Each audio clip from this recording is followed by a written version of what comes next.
Subscribe कीजिए और bell icon को दबाइए ट्रिक्स फॉर एग्जाम के लेटेस्ट वीडियो सबसे पहले देखने के लिए। साथियों, आज का हमारा ये वीडियो बहुत ही शानदार होने वाला है, क्योंकि इस वीडियो में हम हरियाणा सीईटी ग्रुप सी परीक्षा का प्रीवियस ईयर क्वेश्चन पेपर आपको बताएंगे, जिसमें 27 जुलाई 2025 को हुई परीक्षा की दूसरी पारी में पूछे गए हरियाणा के सामान्य ज्ञान से जुड़े क्वेश्चन तथा उनके आंसर आपको बताए जाएंगे। तो वीडियो काफ़ी इम्पोर्टेंट है, इसलिए वीडियो को पूरा जरूर देखें। तो चलिए शुरू करते हैं हमारी आज की वीडियो। पहला क्वेश्चन, हरियाणा के लोक संगीत के बारे में निम्नलिखित कथनों पर विचार कीजिए। कथन एक है, 12 मासा एक लोकप्रिय संगीत रूप है जो 12 महीनों के दौरान बिछड़े प्रेमियों की भावनात्मक यात्रा को व्यक्त करती है। कथन दो है, झूलना गीत धार्मिक समारोहों से जुड़े होते हैं और मृत्यु संस्कार के दौरान गाए जाते हैं। और कथन तीन है, फाग होली के त्योहार के दौरान गाया जाने वाला संगीत का एक मौसमी रूप है और यह खुशी और चंचलता को व्यक्त करता है। अब इस प्रश्न में पूछा है कि इनमें से कौन सा या कौन से कथन सत्य है। तो यहाँ पर साथियों आपको बता दें कि कथन दो यहाँ पर असत्य है, क्योंकि झूलना गीत सावन महीने में गाया जाता है और विशेषकर हरियाली तीज पर गाया जाता है, ना कि धार्मिक समारोह से जुड़ा और मृत्यु संस्कार के दौरान गाया जाने वाला गीत है। तो एक और तीन यहाँ पर सही हैं, जबकि दो गलत है, तो ऑप्शन बी इसका सही उत्तर हो जाएगा। अगला क्वेश्चन, DRIISHYA के संबंध में निम्नलिखित में से कौन से कथन सत्य हैं। तो साथियों कथन एक है, हरियाणा ने बुनियादी ढांचा परियोजनाओं के सर्वेक्षण के लिए DRIISHYA लॉन्च किया। कथन दो है, DRISHYA को 2023 में लॉन्च किया गया था। और कथन तीन है, DRIISHYA का मुख्यालय गुरुग्राम में है। और कथन चार है, DRIISHYA हरियाणा में युवाओं को ड्रोन पायलट प्रशिक्षण प्रदान करता है।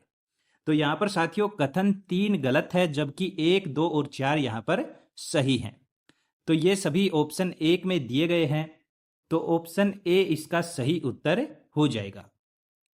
अगला क्वेश्चन, हर गर्मियों में आम मेले के आयोजन के लिए कौन सा स्थान प्रसिद्ध है। तो साथियों हरियाणा का पिंजौर गर्मियों में आम मेले के आयोजन के लिए प्रसिद्ध है, तो ऑप्शन बी इसका सही उत्तर हो जाएगा। अगला क्वेश्चन, हरियाणा में पंचायती राज व्यवस्था के संबंध में निम्नलिखित कथनों पर विचार कीजिए। कथन एक है, जिला परिषद एक जिले के भीतर पंचायत समितियों को सलाह देने, उनके पर्यवेक्षण और कार्यों के समन्वय के लिए जिम्मेदार है। कथन दो है, पंचायत समिति जिला स्तर पर पंचायती राज व्यवस्था की सर्वोच्च संस्था है। और कथन तीन है, ग्राम पंचायतें जिला परिषद की गतिविधियों की प्रत्यक्ष निगरानी करती हैं। अब यहाँ पर साथियों हमें बताना है कि इनमें से कौन सा सही है। तो यहाँ पर केवल कथन एक सत्य है, जबकि दो और तीन यहाँ पर असत्य है, तो ऑप्शन सी इसका सही उत्तर हो जाएगा। अगला क्वेश्चन, निम्नलिखित में से किसे हरियाणा में लकड़ी आधारित उद्योगों को समर्थन देने वाली प्रमुख कृषि वानिकी प्रजाति के रूप में जाना जाता है। आंसर हो जाएगा ऑप्शन ए, चिनार या पोपलर। अगला क्वेश्चन, बेटी बचाओ बेटी पढ़ाओ योजना के अंतर्गत महिला एवं बाल विकास विभाग हरियाणा द्वारा शुरू किए गए रेडियो कार्यक्रम का नाम क्या है। तो इसका आंसर होगा ऑप्शन बी, म्हारी लाडो। अगला क्वेश्चन, हरेडा हरियाणा अक्षय ऊर्जा विकास एजेंसी द्वारा शुरू की गई मनोहर ज्योति योजना का प्राथमिक उद्देश्य क्या है। तो साथियों हरियाणा अक्षय ऊर्जा विकास एजेंसी यानी कि हरेडा द्वारा शुरू की गई मनोहर ज्योति योजना का प्राथमिक उद्देश्य था घरों में एलईडी आधारित सौर घरेलू प्रकाश की व्यवस्था की आपूर्ति करना।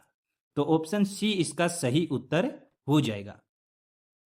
अगला क्वेश्चन, वैदिक ग्रंथों में अक्सर वर्णित कौन सी प्राचीन नदी वर्तमान हरियाणा से होकर बहती थी तथा इसका पुनर्उद्धार एक वर्तमान परियोजना है। तो इसका आंसर हो जाएगा ऑप्शन डी, सरस्वती नदी। अगला क्वेश्चन, निम्नलिखित में से कौन सा हरियाणा का राज्य वृक्ष है? तो साथियों ये काफी इंपॉर्टेंट क्वेश्चन है कि हरियाणा का राज्य वृक्ष क्या है। तो इसका आंसर हो जाएगा ऑप्शन सी, पीपल। अगला क्वेश्चन, हरियाणा सरकार की उस योजना का क्या नाम है जो बाजार मूल्य एमएसपी से नीचे गिरने पर किसानों को मुआवजा देती है? तो इसका आंसर हो जाएगा ऑप्शन डी, भावांतर भरपाई योजना। अगला क्वेश्चन, कॉलम ए में दिए गए स्थल चिन्हों का कॉलम बी में दिए गए उनके सही स्थानों से मिलान कीजिए। अब साथियों कॉलम ए में दिए गए हैं स्थल चिन्ह और कॉलम बी में दिए गए हैं स्थान, तो इनका सही मिलान कुछ इस प्रकार से होगा। सबसे पहले ब्रह्म सरोवर कुरुक्षेत्र में है, सूरज कुंड फरीदाबाद में है, तिलियासर झील रोहतक में है और स्टार स्मारक भिवानी में है। यानी कि ए का 3 से, बी का 1 से, सी का 4 से और डी का 2 से। तो ऑप्शन सी इसका सही उत्तर हो जाएगा। अगला क्वेश्चन, निम्नलिखित में से कौन सा हरियाणा में घग्गर यमुना मैदान के भू आकृतिक विभाजनों का सही समूह है? तो इसका आंसर हो जाएगा ऑप्शन बी, बांगर, खादर, नैली और बेट। अगला क्वेश्चन, निम्नलिखित में से हरियाणा की सबसे ऊंची चोटी कौन सी है? तो साथियों करोह चोटी हरियाणा की सबसे ऊंची चोटी है। तो ऑप्शन ए इसका सही उत्तर हो जाएगा। अगला क्वेश्चन, जॉर्ज थॉमस द्वारा निर्मित किस किले का मूल नाम था जिसे बाद में जहाजगढ़ नाम दिया गया? तो इसका आंसर होगा ऑप्शन सी, जॉर्ज गढ़। अगला क्वेश्चन, हरियाणा कला परिषद द्वारा हरियाणवी साहित्य में योगदान के लिए प्रति वर्ष कौन सा पुरस्कार प्रदान किया जाता है? तो साथियों पंडित लक्ष्मीचंद पुरस्कार हरियाणा कला परिषद द्वारा हरियाणवी साहित्य में योगदान के लिए प्रति वर्ष दिया जाता है। तो ऑप्शन सी इसका सही उत्तर हो जाएगा। अगला क्वेश्चन, निम्नलिखित जिलों को उनकी जनगणना 2011 की जनसंख्या के अवरोही क्रम में व्यवस्थित कीजिए। तो यहाँ पर 4 जिलों के नाम दिए गए हैं, हिसार, यमुनानगर, फरीदाबाद और पानीपत, और हमें इनको अवरोही क्रम में व्यवस्थित करना है। तो इसका आंसर हो जाएगा ऑप्शन सी, फरीदाबाद, हिसार, यमुनानगर, पानीपत, ये इसका क्रम हो जाएगा। अगला क्वेश्चन, पारंपरिक हरियाणवी साहित्यिक और सांस्कृतिक रूपों के बारे में निम्नलिखित में से कौन सा कथन गलत है? तो इसका आंसर हो जाएगा ऑप्शन ए, झूमर नृत्य पुरुषों द्वारा गोलाकार विन्यास में किया जाता है। अगला क्वेश्चन, हरियाणा सरकार द्वारा शुरू की गई ई अधिगम पहल का प्राथमिक उद्देश्य क्या है? तो इसका आंसर हो जाएगा ऑप्शन ए, डिजिटल शिक्षा के लिए कक्षा 10 से 12 तक के विद्यार्थियों को टैबलेट वितरित करना। अगला क्वेश्चन, वर्धन राजवंश के बारे में निम्नलिखित कथनों पर विचार कीजिए। कथन 1 है उनकी प्रारंभिक राजधानी स्थानेश्वर वर्तमान हरियाणा में स्थित थी। कथन 2 है राजा हर्ष ने बाद में राजवंश की राजधानी को आधुनिक उत्तर प्रदेश के एक शहर कान्य कुब्ज में स्थानांतरित कर दिया। और कथन 3 है राजवंश की अंतिम राजधानी को उसके प्राचीन नाम थानेसर से भी जाना जाता था। तो साथियों यहां पर केवल 1 और 2 कथन सही हैं, तो ऑप्शन डी इसका सही उत्तर हो जाएगा। अगला क्वेश्चन, हरियाणा की सिंचाई में फिरोज शाह तुगलक का क्या योगदान था? तो इसका आंसर हो जाएगा ऑप्शन सी, यमुना नहर। अगला क्वेश्चन, हरियाणा की सीमा दिल्ली को छोड़कर कितने भारतीय राज्यों के साथ लगती है? तो साथियों यदि हम दिल्ली को हटा दें तो हरियाणा की सीमा भारत के 5 राज्यों से लगती है। तो ऑप्शन बी इसका सही उत्तर हो जाएगा। अगला क्वेश्चन, हरियाणा पंचायती राज संस्थाओं के चुनाव में पंच के पद के लिए चुनाव लड़ने वाली अनुसूचित जाति यानी कि एससी कैटेगरी की महिला उम्मीदवार के लिए न्यूनतम शैक्षणिक योग्यता क्या है? तो इसका आंसर हो जाएगा ऑप्शन सी, 5वीं पास।